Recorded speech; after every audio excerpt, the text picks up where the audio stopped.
মাদ্রাসায় কিছু হলেই অনেক নাস্তিক সেকুলার বিধর্মীদের গায়ে চুলকানি উঠে যায়।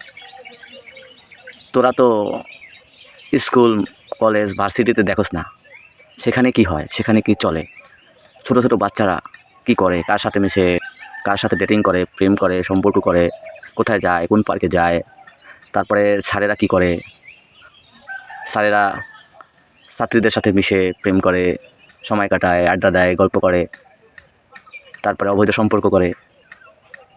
কই মিডিয়া, তোদের তো দেখলাম না এটা নিয়ে পোস্ট করতে, এটা নিয়ে সংবাদ করতে, সংবাদ সম্মেলন করতে, প্রতিবাদ করতে। কই সাহা মাগির ছেলেপেলেরা, তোদের তো দেখি না।